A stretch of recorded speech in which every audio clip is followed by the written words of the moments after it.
गणनाथ सरस्वती रवि शुक्र बृहस्पतीन् पंचैतान् संस्मरेन् नित्यं वेदवाणीं प्रवृत्तये।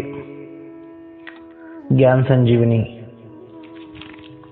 परिवार के पावन उद्देश्यों द्वारा स्थापित एवं संचालित व्यासपीठ.org में आप सभी का स्वागत है। हम 16 संस्कार की जानकारी का विचार करना हमने शुरू किया है।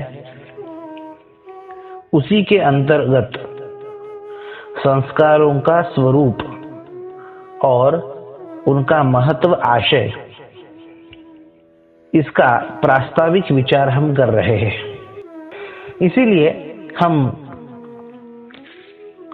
व्यापक भूमिका देख रहे हैं। संस्कार ये केवल मनुष्यों पे होते हैं ऐसी बात नहीं है, ये मनुष्यों पे होते आए हैं ऐसी बात नहीं है। संस्कार यह हर चीज पे प्रायः होते हैं। फिर वो कोई औषधि है तो औषधि जिस प्रकार से उत्पन्न होती है उसी प्रकार से उसका प्रयोग नहीं किया जाता। उसे उचित समय पे उचित मात्रा में ग्रहण करके फिर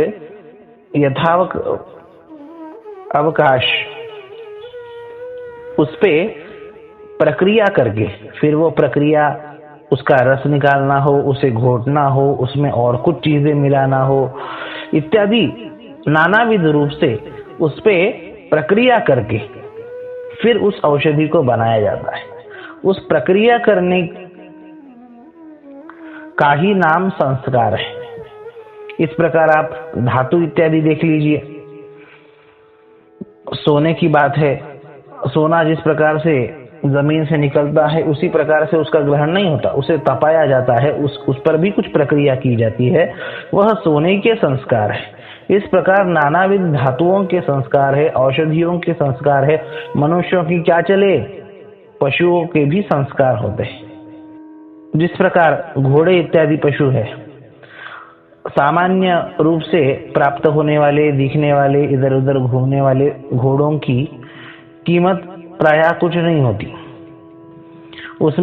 उसमें भी जो भार वहन करते हैं, जो कुछ सामान इत्यादि उठाते हैं, उनकी कीमत कुछ अधिक होती है। और जो रेस में घोड़े लगते हैं उनकी कीमत बहुत ज्यादा अधिक होती है। तो इसका कारण क्या है जी? एक सामान्य घोड़ा है, एक विशेष घोड़ा है, इस प्रकार से समझने की और उनकी कीमत बदलने की वजह क्या है? वह वजह है उनपे हुए संस्कार। एक सामान्य घोड़े पे कोई संस्कार नहीं होते और इसलिए वह सामान्य है। भारवाह सामान उठाने वाले, बोझा ढोने वाले घोड़ों पे बोझा ढोने का कुछ विशेष संस्कार अभ्यास है, उन्हें उस प्रकार की से सिखाया गया है, तो उनका महत्व अधिक है। और जो रेस में घोड़े लगते हैं स्पर्धा में, उनकी तो केवल उनके संस्कार नहीं देखे जाते, उनकी प्रवीणता नहीं देखी जाती, तो उनके वंश की भी प्रवीणता देखी जाती। मतलब ये घोड़े खानदानी है कि नहीं, इनके पूर्वज, उन घोड़ों के पूर्वज, उनका दौड़ करने का रिकॉर्ड कैसा रहा है, इस प्रकार से उनके पूर्वजों तक की मीमांसा की जाती है। क्यों? क्योंकि वह संस्कार उनके पूर्वजों से उनमें आया है कि नहीं, यह जांचने के लिए। शाश्वत संस्कार वही होता है जो परंपरा से पीढ़ी दर पीढ़ी आता है। इसीलिए हमारे यहाँ परंपरा का बहुत विशेष महत्व था। फिर वो वर्णाश्रम परंपरा का महत्व हो, इतना महत्व क्यों दिया गया? क्योंकि वह चीजें, वह प्रावीण्यता, वह कुशलता हर चीज की, ज्ञान क्षेत्र की हो, पराक्रम क्षेत्र की हो, व्यापार क्षेत्र की हो, सेवा क्षेत्र की हो, कला क्षेत्र की हो, वह जो प्रवीणता परंपरा से खानदानी मनुष्यों के भीतर आ सकती है, जीवों के भीतर आ सकती है, वह वैकल्पिक जीवों में उतनी मात्रा में प्रकाशित नहीं हो सकती। इसलिए परंपरा का बहुत महत्व है। आधुनिक विज्ञान उसे जीन्स इत्यादि शब्दों से संबोधता है, उनके जीन्स किस प्रकार से है। तो संस्कारित जीन्स और असंस्कारित जीन्स यह कारण है कि किसी की सामान्यता और विशेषता प्रस्फुटित होने का। यही बात मनुष्यों पर भी लागू होती है।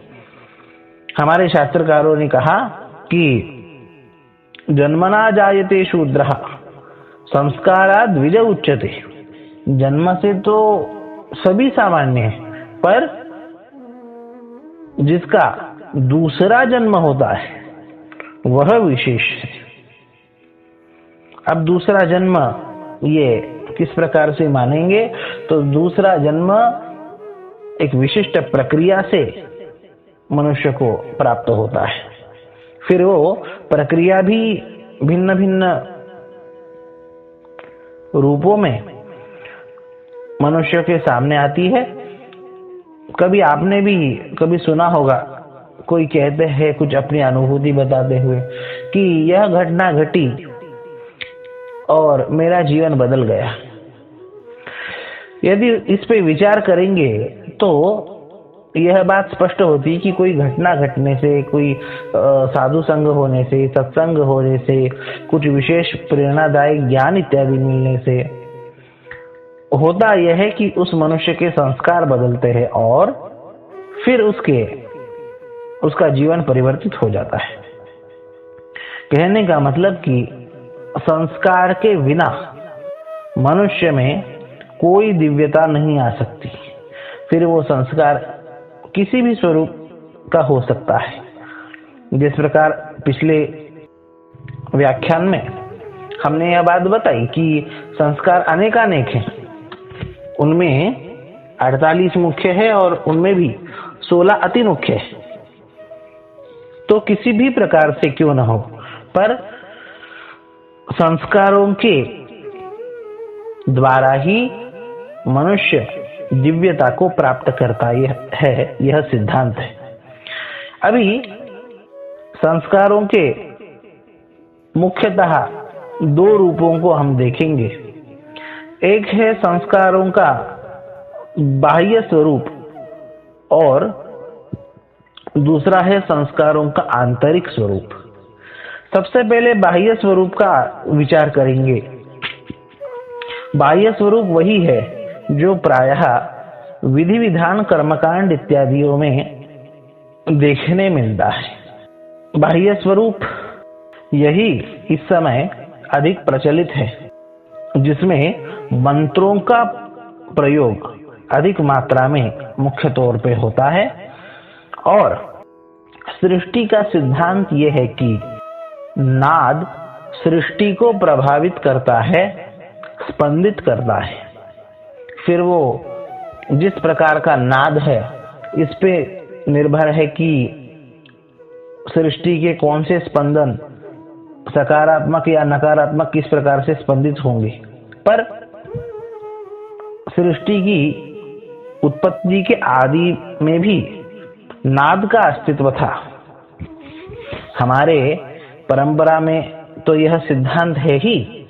वैयाकरण दार्शनिकों का स्फोटवाद इसका सोपपत्तिक तर्क आधारित प्रमाण देता है कि किस प्रकार से सृष्टि की उत्पत्ति नाद से हुई। और इसी क्रम में जैसे उदाहरण देना हो तो हमारे उपनिषद इत्यादियों में यह बात प्राप्त होती है कि भू इस प्रकार के शब्द नाद से भुवर लोक की उत्पत्ति, भुवः इस प्रकार के शब्द नाद से भुवर लोक की उत्पत्ति, स्वहा इस प्रकार के शब्द नाद से स्वर्ग लोक की उत्पत्ति, महः इस प्रकार के शब्द नाद से महर्लोक की उत्पत्ति इत्यादि प्रकार से सृष्टि का व्यापक विस्तार होता है। अब यह जो ओंकार नाद है, यह तो अखंड रूप से अखंड चल रहा है, पर इसके अलावा भी कई अन्य नाद यह इस प्रकार चल रहे हैं जिससे सृष्टि पे, पृथ्वी पे, जगत पे, इतना ही नहीं ब्रह्मांडों पे, सूर्य हो, चंद्र हो इत्यादि नानाविध ग्रहों पे भी उन दिव्य नादों का प्रभाव हो रहा है, सकारात्मक प्रभाव हो या नकारात्मक हो। सृष्टि का हर कण कण यह नाद से प्रभावित है, यह विज्ञान सम्मत सिद्धांत है। सृष्टि का हर कण नाद से प्रभावित है, इसका तो हम अनुभव नहीं कर सकते, पर हम जो अनुभव कर सकते हैं उससे कई गुना ज्यादा दूर सूक्ष्म इस ब्रह्मांड में रहस्य है। हमारे यहाँ शब्द है अनंत कोटि ब्रह्मांड नायक। ब्रह्मांड कई है। वैज्ञानिक भी इस सिद्धांत को मानते हैं कि आकाशगंगाएं कई है, नवग्रहों की मालाएं कई है, सूर्य कई है। तो कहने का मतलब कि ब्रह्मांड, उस पे होने वाले परिणाम और उस परिणाम का कारण, यह यहाँ तक हमारी पहुंच होना वास्तव में बहुत कठिन है। हमारे ऋषि मुनियों की बहुत बड़ी हम पे कृपा कि उस स्थिति तक पहुंच के, उस स्थिति का अनुभव लेके उन्होंने हमें वह अनुभवजन्य, भगवत कृपा से प्राप्त वह अनुभवजन्य ज्ञान हमारे लिए वो लिख गए, और उसे जो भी मानता है उसके जीवन में दिव्यता आके कल्याण का मार्ग उसके लिए प्रशस्त हो जाता है। सृष्टि के जितने भी परिणाम है उनके मूल में नाद है। हमें सुनाई क्यों नहीं देता? कोई वैज्ञानिक इस प्रकार का प्रश्न न पूछ सकता है, न उसके मन में आ सकता है। क्योंकि हमारे कानों की सुनने की क्षमता एक सीमा से नीचे है और एक सीमा से ऊपर है। एक सीमा से नीचे के होने वाले नाद, आवाज इत्यादि हमारे कानों से सुने नहीं जा सकते, और एक सीमा से ऊंचे ऊपर होने वाले भी नाद हमारे कानों से नहीं सुने जाते। हमारी जितनी भी इंद्रियां है उन सभी इंद्रियों की सीमा है। जिस प्रकार से भगवान श्री कृष्ण गीता में अर्जुन को कहते हैं कि अर्जुन, तुम मेरा व्यापक विराट स्वरूप इन चर्म चक्षुओं से नहीं देख पाओगे, उसके लिए तुम्हें आवश्यकता है दिव्य चक्षुओं की, और तुम मेरे प्रिय हो, इसलिए कृपा पूर्वक मैं तुम्हें दिव्यंदरामिते चक्षुः पश्चिमे योगमईश्वर, मैं तुम्हें दिव्य चक्षु प्रदान कर रहा हूं, देखो मेरा योग ऐश्वर्य। अर्जुन जैसे एक महान नररत्न जो कई जन्मों से तपस्यारत है, भगवान के सखा है, उन्हें भी चर्म चक्षुओं से भगवान के उस विराट स्वरूप के दर्शन के लिए दिव्य चक्षुओं की आवश्यकता पड़ी। उसी प्रकार विश्व यह अत्यंत व्यापक विराट है, उसके सिद्धांत समझने के लिए भी दिव्य इंद्रियों की आवश्यकता है, और वह इंद्रियों की दिव्यता क्रमशः प्राप्त कराने का काम संस्कार करते हैं। मंत्रों के माध्यम से, क्रिया के माध्यम से और भावना के माध्यम से। ये जितने भी संस्कार है, ये आपको दिखे चाहे न दिखे, आपको इसका परिणाम महसूस हो चाहे न महसूस हो, पर ये आपके केवल स्थूल शरीर पे ही नहीं, अपितु आपके स्थूल शरीर पे, आपके सूक्ष्म शरीर पे और आपके कारण शरीर पर भी परिणाम करते हैं।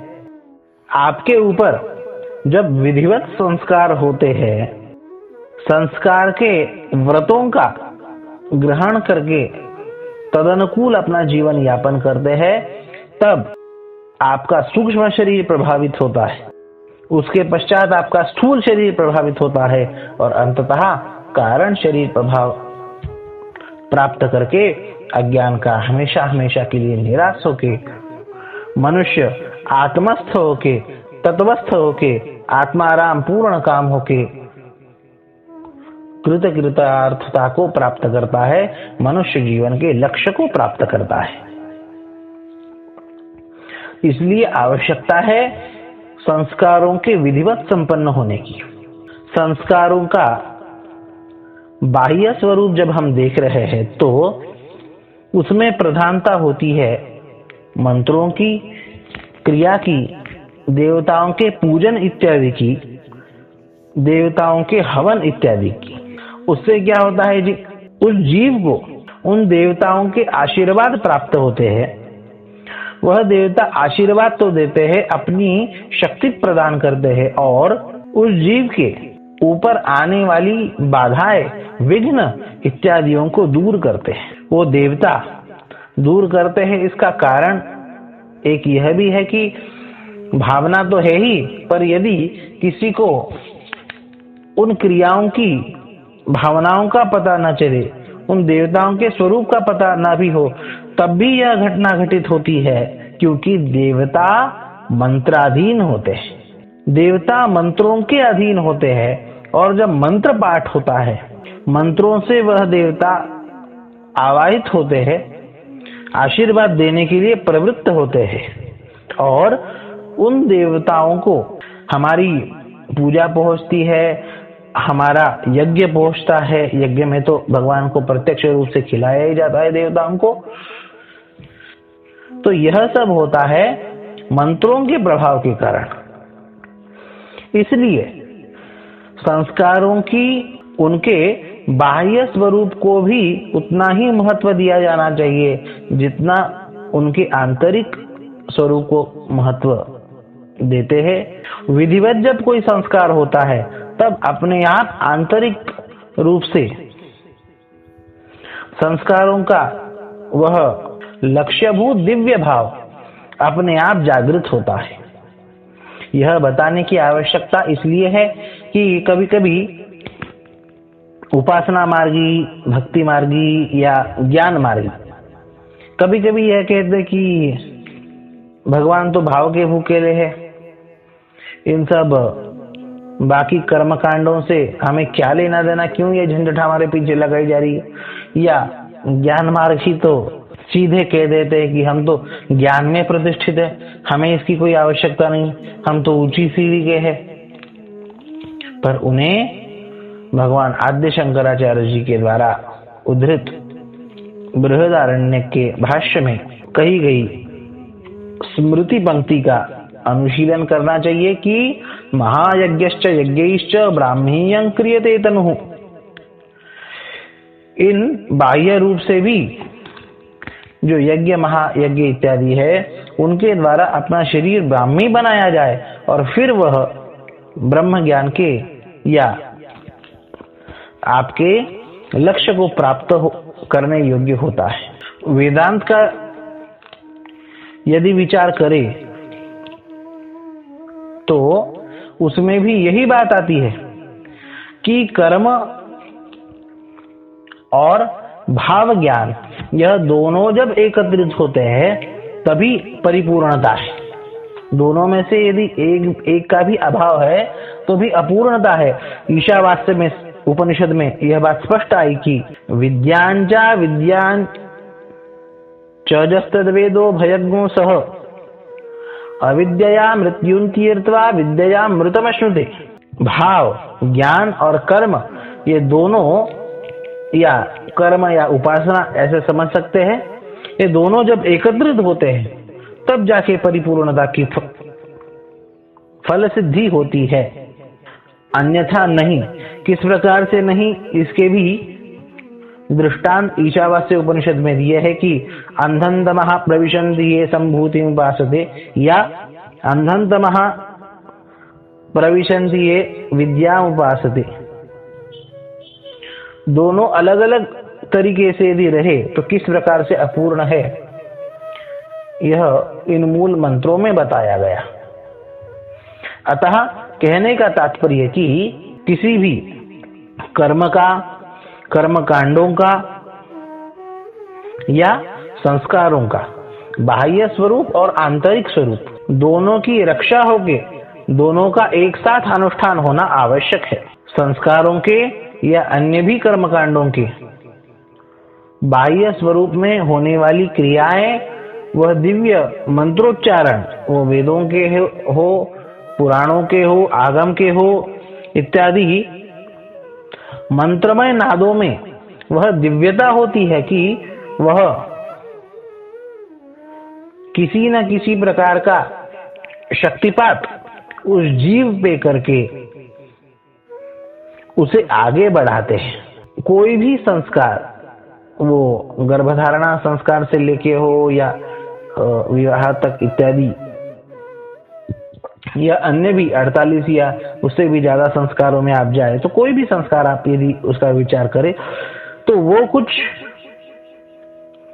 विचार प्रदान करता है। संस्कार ये कोई केवल कोई रूढ़ी परंपरा जो हम पूरी करके उससे निपट गए, इस प्रकार का सीमित विषय नहीं है।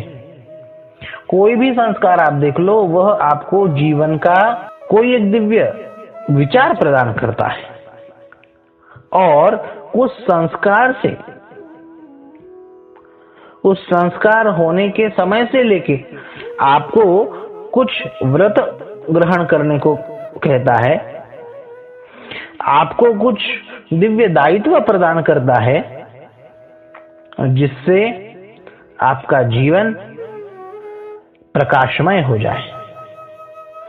संस्कार यह आपको कर्तव्य प्रदान करते हैं। जैसे आश्रमों का कर्तव्य यदि हम विचार करें तो उपनयन संस्कार होने के बाद ब्रह्मचर्य आश्रम में उस जीव का प्रवेश होता है, फिर वह जीव ब्रह्मचारी कहलाता है। उस ब्रह्मचारी के लिए कुछ विचार भी उपनयन संस्कार में दिया गया, कुछ व्रत भी दिए गए ब्रह्मचर्य इत्यादि, और कुछ दायित्व भी दिए। उसी प्रकार गृहस्थाश्रम की दीक्षा विवाह संस्कार है। विवाह के पश्चात कुछ व्रत है, दायित्व है, विचार दृष्टि है। उसी प्रकार वानप्रस्थ है, संन्यास है इत्यादि संस्कारों से व्रत, दायित्व और दृष्टि, यह सब कुछ प्राप्त होता है। व्रत और दायित्व दृष्टि को सुदृढ़ करने में सहायक होते हैं, और जब दृष्टि दिव्य हो जाती है, जब दृष्टि बदल जाती है, तो सिद्धांत है कि जैसी दृष्टि वैसी सृष्टि। और जब वह दृष्टि दिव्य हो जाती है तो जगत में अपने से भिन्न और कोई दूसरा रहता नहीं। संपूर्ण जगत उस परमात्मा का स्वरूप अनुभूति में आता है। सिया राममय सब जग जानी, करहूं प्रणाम जोरी जुग पानी। यह अनुभूति प्रत्यक्ष में आती है। या अन्य भी उद्गार हमारे यहाँ के ब्रह्मज्ञानियों ने कहे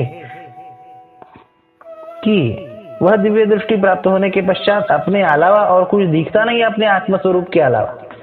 ईशावास्य उपनिषद की फिर से याद आती है कि तत्र को मोहः कशोकः एकत्वम अनुपश्यतः। सब जगह उस एकत्व की अनुभूति है, और फिर कोई शोक नहीं, कोई मोह नहीं, कोई दुख नहीं, कोई द्वंद्व नहीं, केवल परमानंद स्थिति।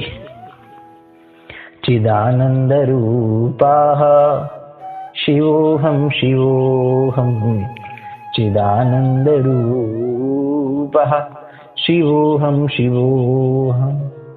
न मे मृत्युशंका न मे जाति भेदः, पिता नैव मे नैव माता न जन्म न बन्धुर्न मित्रं गुरुर्नैव शिष्यः चिदानन्दरूप शिवोऽहं शिवोऽहं शिवोऽहं शिवोऽहम्।